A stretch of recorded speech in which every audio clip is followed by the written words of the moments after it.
29 avril 1720, le jour où la population parisienne massacre plusieurs dizaines de policiers.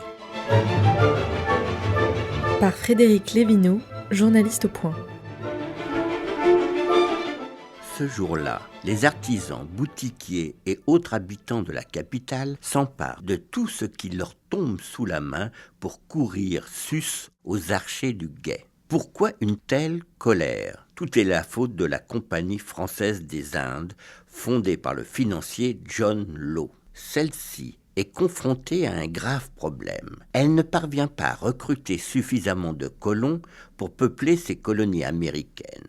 Du coup, John Law convainc son ami le régent de publier une ordonnance royale pour envoyer outre-Atlantique tous les détenus des prisons parisiennes. Ça encore, les Parisiens approuvent. Mais ils commencent à se fâcher quand les ordonnances suivantes invitent les forces de l'ordre à arrêter les milliers de vagabonds qui habitent Paris. Or, beaucoup d'entre eux travaillent et rendent service. La situation devient encore plus tendue quand la Compagnie des Indes offre aux archers du guet une pistole par personne arrêtée.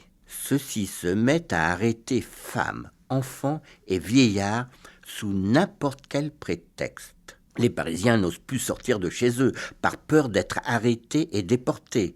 La situation devient intenable jusqu'à l'émeute du 20 avril 1720. Le lendemain, l'insurrection reprend.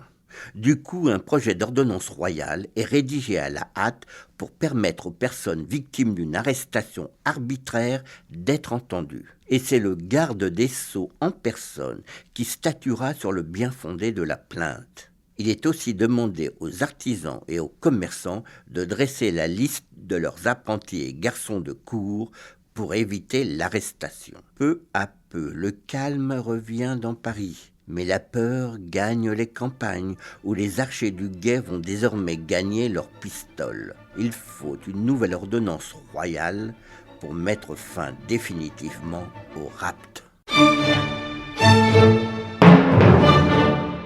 Une série réalisée par Megan Kieki.